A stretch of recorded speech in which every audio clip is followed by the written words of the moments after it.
Good morning and welcome to Coding with Christine Hall. This is brought to you by Stirling Global Solutions. We're a full healthcare compliance consulting firm, and I'm Christine Hall. Today is National Meatball Day. It's also National Kidney Day.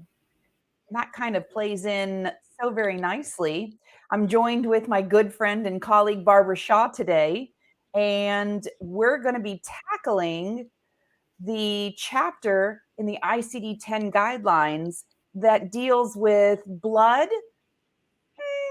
and the endocrine system.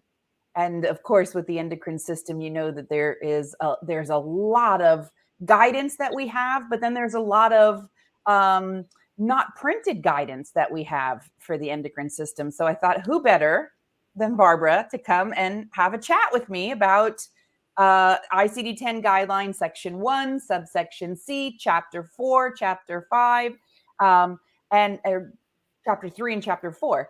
And what are your thoughts? How do you use ICD-10 every day, Barbara? Well, just like you, I use it every day. And chapter 4 is a popular chapter to look at. And the beauty is that within the ICD-10 book is that we have the great guidance. So you start off and we do all those wonderful things like you tell us, read the guidelines 3 times.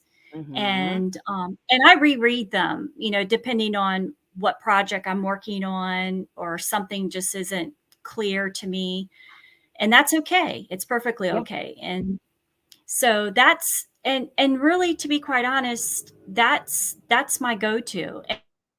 And said I'm not aware. So I do.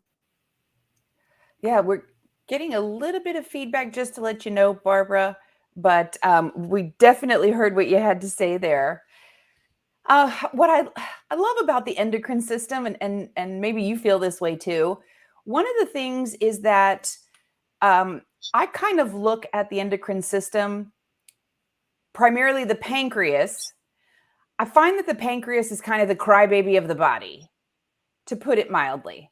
Like, if anything happens, if you start taking a medication, the pancreas sometimes might be like, oh no, I'm not digging this medication. I'm not going to work properly. Or, maybe you have another disease process and the pancreas again, oh my gosh, she's having and even worse, put another person inside of a woman and the pancreas is like, oh no, I can't do this. I'm going to have a problem. Right. And so I find that this is one of the first areas when we do have a problem that the glucose starts to fluctuate a little because the pancreas is like, oh my gosh, things are not absolute homeostasis going on in my body. I'm not happy. Do you kind of get that impression when you talk about diabetes? Oh, definitely. And, the bottom line is that the whole endocrine system is truly that messenger system, that network. So when something isn't clicking, something's too high, something's too low, we have a problem. Houston, we have a problem. Mm-hmm.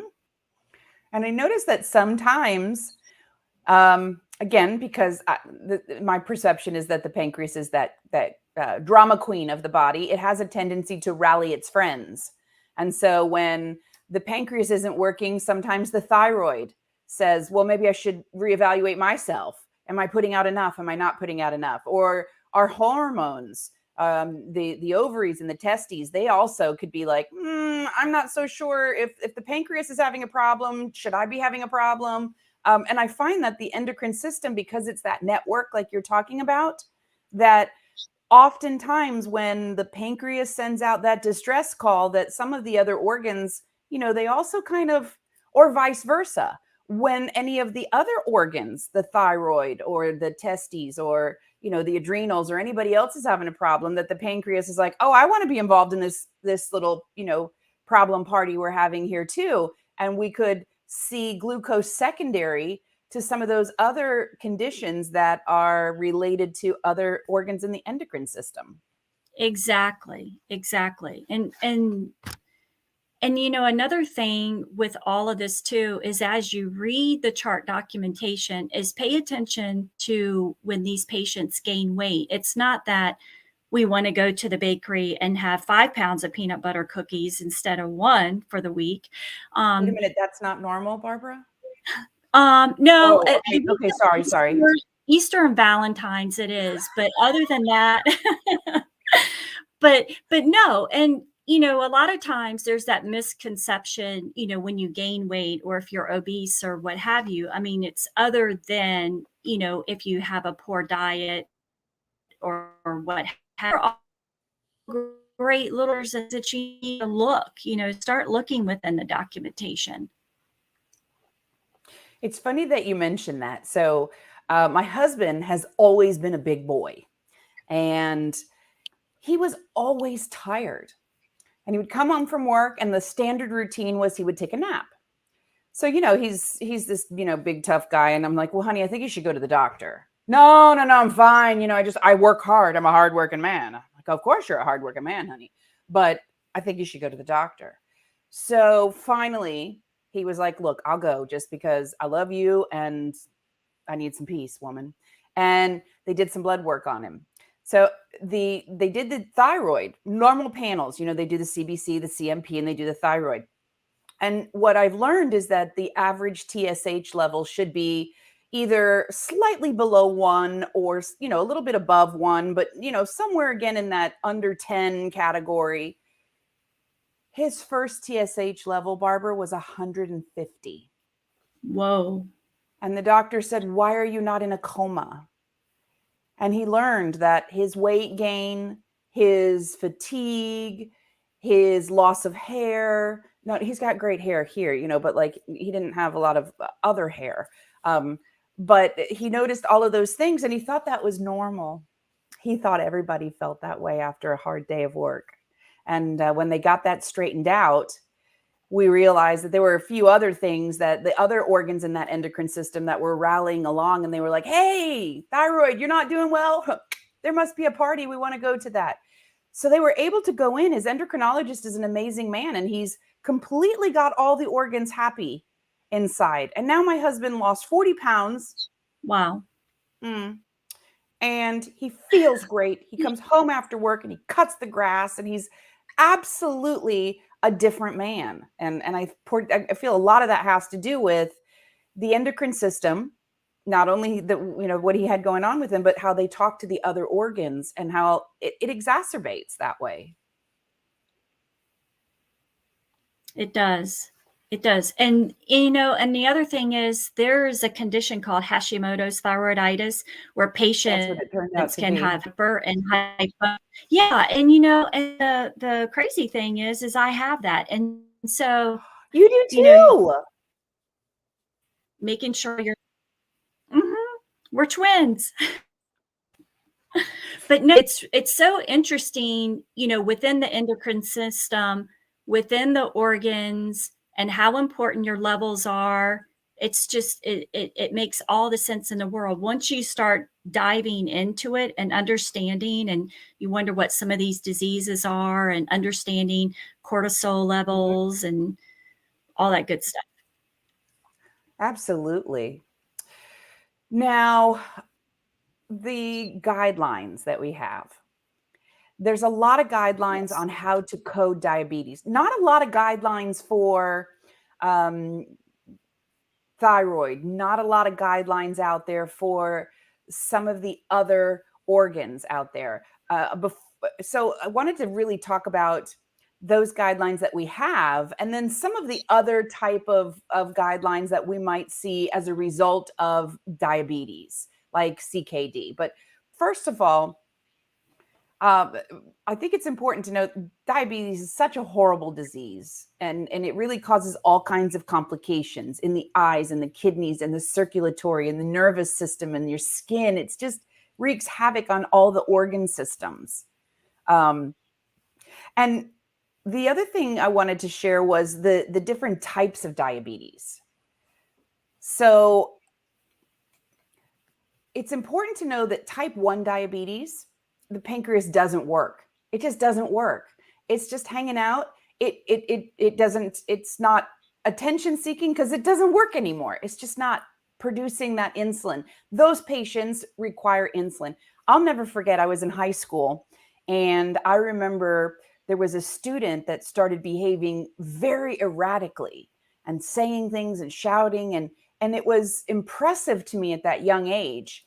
And what we found out later was that that patient, that person, that student was actually a type 1 diabetic who had never been diagnosed and had found themselves now in ketoacidosis. I mean, we don't really always go around testing our children's blood. It's unless it's medically necessary. So this poor student that I went to school with, and how impressed I was of how it affected that student, being type 1 and never knowing and not having that treated. So knowing that that's, that they're not making any insulin there, where type 2, the pancreas is just tired and it's not producing enough. And there's things that we can do to encourage it. We can, go out, diet and exercise, to the bakery to buy those peanut butter. No, no, Barbara, not to the bakery. Okay. Diet and exercise.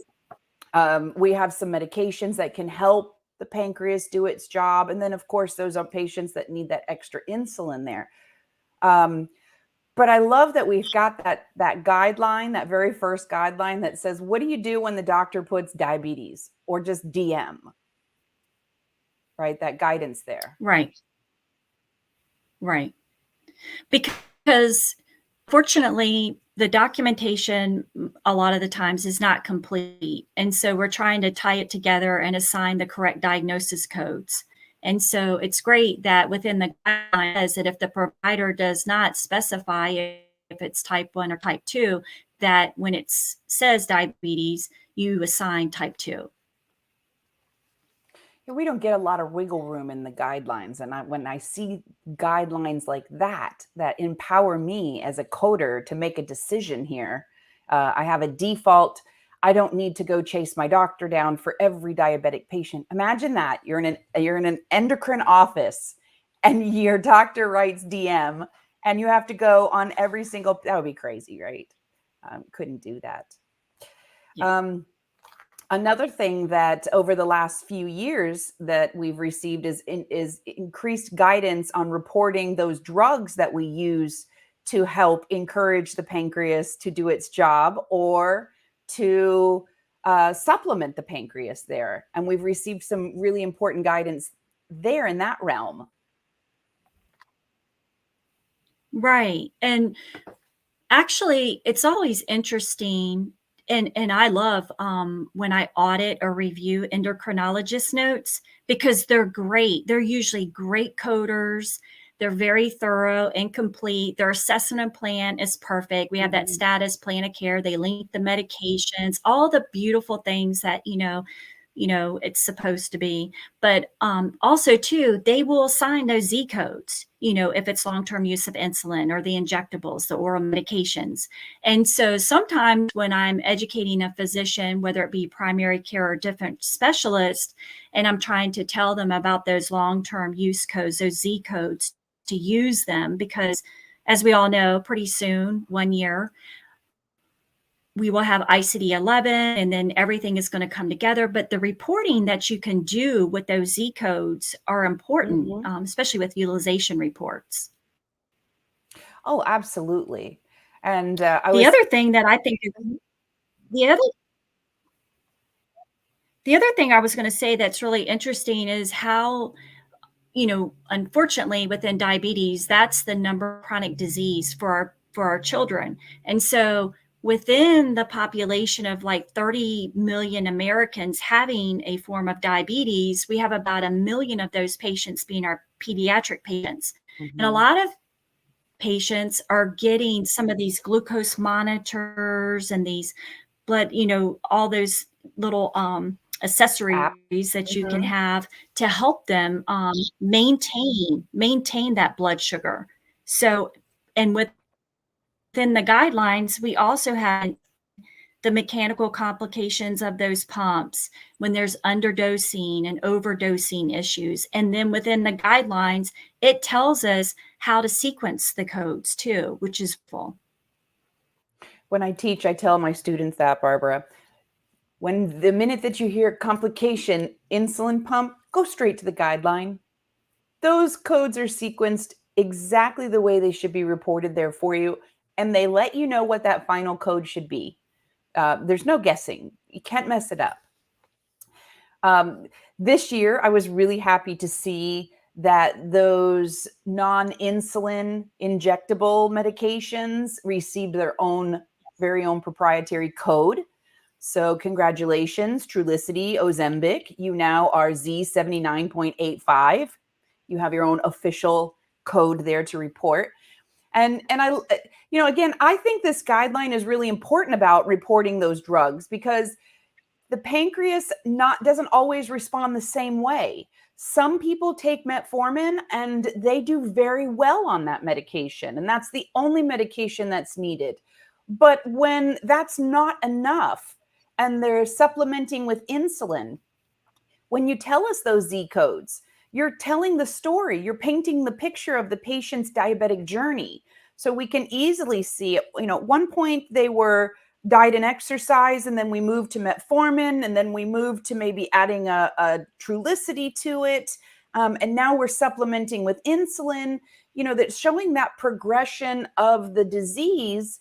And, for those providers, maybe even annual wellness or preventive medicine, start anticipating what the needs of the patient is going to be, or any of those other usual suspects that kind of pair up with diabetes there, those complications, eyes, kidneys, circulatory, nervous, skin, keeping an eye there on those different areas. So I'm a big fan of the reporting all of the medication interventions that are being used to manage the diabetes.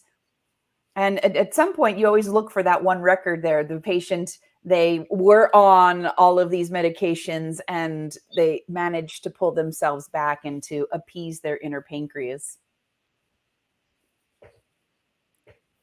Right, exactly. So another thing too, yeah, for those people. Oh, okay. Another thing is for those people that maybe work in the OBGYN, the obstetric specialty, the guidelines for coding for patients who are currently pregnant that have a pre-existing history of diabetes prior to being pregnant, it gives you that guidance too, as well as the guidance for gestational diabetes too. Mm-hmm.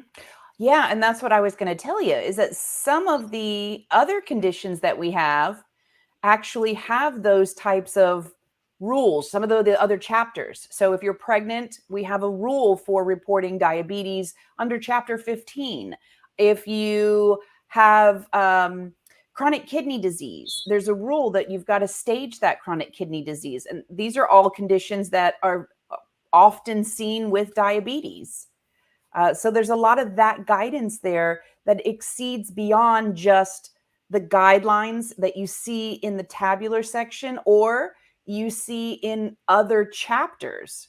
We didn't get to talk very much about blood, but there is no chapter for blood in the guidelines. However, we do know that throughout all of the guidelines, we have guidelines about anemia. We have guidelines about, other blood diseases, neoplasms and things like that, and how they're affected, how we code those, how we sequence those. And so you have to remember that you can't focus on just one little section because sometimes those disease processes manifest themselves in other organ systems as well. And we could have guidelines there. Exactly, I like that we have exactly. And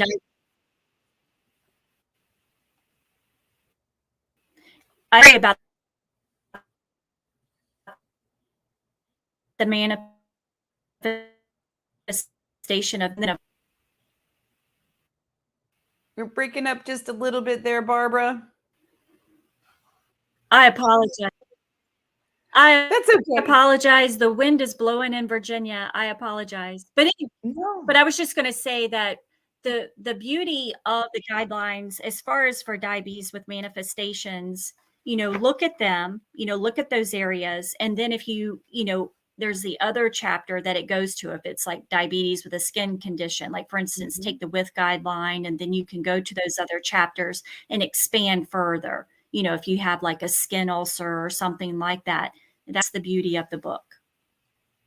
It is. It is. And I'm glad that you said that. I'm very glad that you said that, because we also have guidance of reporting the correct diabetes based on what may have caused that diabetes. Again, sometimes it's just the pancreas being that drama queen, but they might be acting out. And I say this like the pancreas might be acting out like I'm a pancreas therapist, right?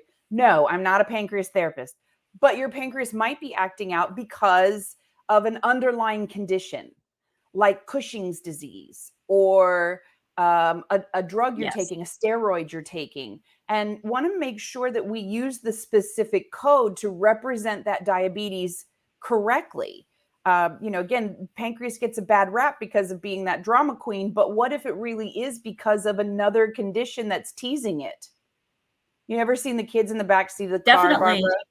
You're touching me. No, I'm not touching you. You're touching me. I feel like that pancreas is that child in the back seat of the car. He's gonna touch me. He's thinking about touching me. Look, it's over there. It's steroids gonna touch me, or it's Cushing's disease gonna touch me. But we have a specific code to report that, so we really can report the behavior of the pancreas. Is it because of an underlying condition? Is it due to drugs? Is it due to the Yes, pregnancy? What's it really due to? Is it due to the fact that we had to remove it and it's gone? Right? right, right, right. That happens. And Absolutely. when you're looking at when you're looking at some of these diseases and disorders like Cushing's syndrome and such, Mhm. Google it and find out more information about it. Look within the chart note. Sometimes these patients get these tumors, all kinds of things can happen. Absolutely. I do And it that gives you every that year etiology of when the new ICD-10 guidelines come out. Not just the guidelines, when the new codes come out. So, like this year, we had 1,176 new Mhm. codes. Well, a lot of these codes, I don't know. I'm not a clinician, first of all, and you kind of become an expert in the specialties that you've had experience with. So, there were some other diseases that received codes this year, and I do that every year. I look up the meaning of the code. What is it? What's the disease process? What are the signs and symptoms? Because as a coder, that's very important to me. I don't want to accidentally code a sign or symptom that is directly related to that um, uh, definitive diagnosis there.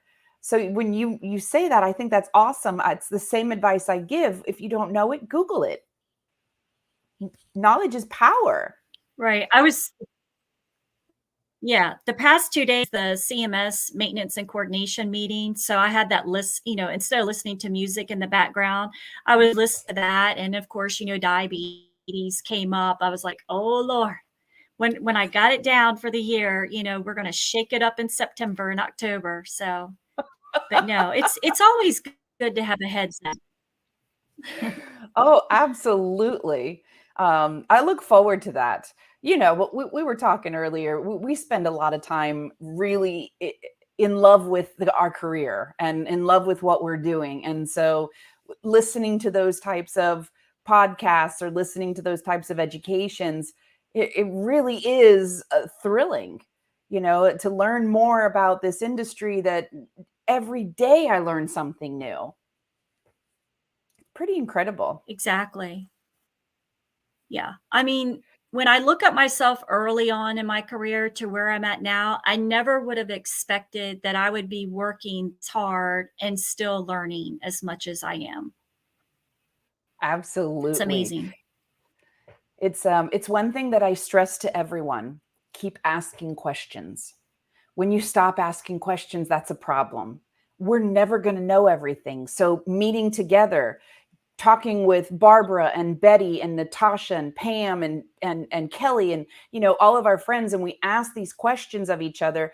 I was having an in-depth conversation last night with Kimberly Jolivet Williams, and she was like, oh my gosh, I didn't even realize it from that perspective. You know, we were talking work, and I said, that's what this is all about. We keep sharing information, we keep talking, we keep, and for me, and I'm, maybe for you too, Barbara, since I love this industry, it's like reading a good book. It's like watching a good movie. It's being involved in a really interesting series that I, you know, I sometimes I think that the compliance roundtable is better than Grey's Anatomy. Please don't tell Shonda Rhimes that, okay? Just saying. No, I won't. No, So, but you know, the bottom line is, especially when we've had so many changes, and I highly encourage those coders that do not have the new code book, get your code book. There's been so many changes this year. Not that I'm encouraging people to spend money, but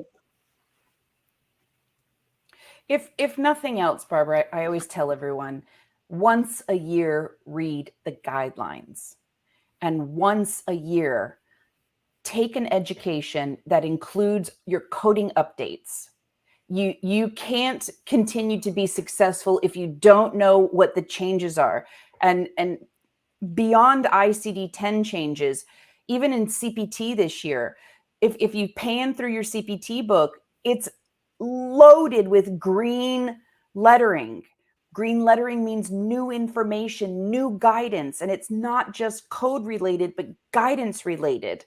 And, you know, I think that those once a year pop-ins to check for updates is so incredibly necessary in every industry, especially things are changing. I was talking to my friend Kelly yesterday, and we were talking about how split shared visits are just changing from moment to moment to moment. It seems like we're getting different guidance over the last 2 years, and what do we do? Right? So important that we keep asking right. questions every day. I did want to ask you a question, Barbara.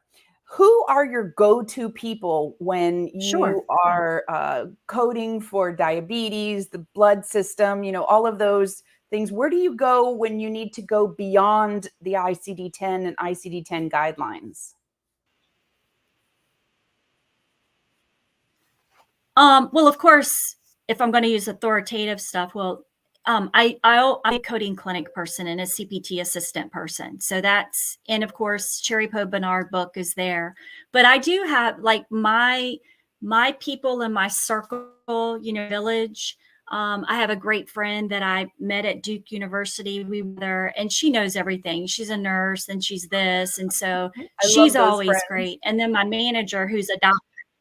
Yeah, then my manager who's a doctor, so she can explain all the clinical relevance. So you know, I have a great group of people that I can reach out to, but resources that, and you know, I encourage everyone to tap into what helps you. And of course, I create a spreadsheet for like all my ICD-10 codes. And Mhm. so I have the descriptions, and then I link the clinical indicators and coding clinics to it. And I do that for CPT too. So That just to is help me. so smart. So smart. And I like the way that you use links. I use, being that I've been in this industry so long, we used to print everything. The problem with print is change. Print doesn't allow change. So having the links, you know, with technology being what it is now, those links update themselves or they redirect themselves to updated information. So while for you it might be the same link that you've had for a year and a half, the redirection is taking you to the most up-to-date information there, because that's how technology works, right? So I love that you're using links as opposed to printing, um, because that does make sure you're getting the most up-to-date information. Definitely. And you had mentioned a few I other don't know what things. I'm going to do without a book. I'm going to have a book. I'm just going to have a book. I'm just putting it out there. AMA. I'll be the one Me person too. that buys your book. And any other publishers out Yeah, there for ICD-10 buying your book. But you had mentioned me earlier too. that the American Diabetes Association also has a lot of resources. Yeah, you can go on there. There's great things, especially for those Americans who are diabetic or you have a family member that's a diabetic. I mean, they have recipes and good things.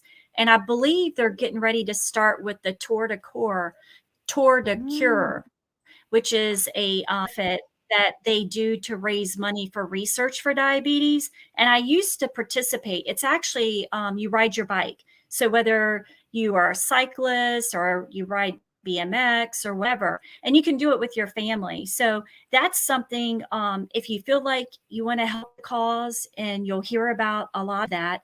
So that's coming about. It's not in every area within the United States, but it's pretty prevalent. Wow, that's very interesting to know. I had no idea. I'm going to look into that. Thanks. Yeah, You had mentioned, I had an go ahead. office near a rheumatologist. I had an office one time that was near a rheumatologist's office, so I learned about that, I guess about 10 years ago or so. That's incredible. That's incredible. I'm going to look into that. That would be a lot of fun. I'm always looking for something, activity to do that I can do with my family. That would be a lot of fun. And we have bicycles. So we're still that family that has a few bikes. Okay, I'm not going to lie. They're buried in the garage. I'm going to have to go dig them out, but we've got them. So this might be the perfect opportunity for us to do that. And anybody else out there, it might be the perfect opportunity for you to pull those bicycles out too. Right. If Christine can do it, There come you on. go. Well, our time is up, Barbara. Thank you so much for joining me today. It's been amazing. It's always amazing to have you on the show and to have you with us today. And Lexi is running Barbara's contact information across the bottom. Please, please make sure you connect with Barbara on LinkedIn. She's got a wealth of information, a lot going on. And if you need her email's also there so that you can reach out to her. And of course, you can always reach out to us and we can make that connection for you if you need to get in touch with Barbara. Any questions for today, make sure you reach out to us. And we'll see you again in 2 weeks, my friends. Thank you so much for joining us.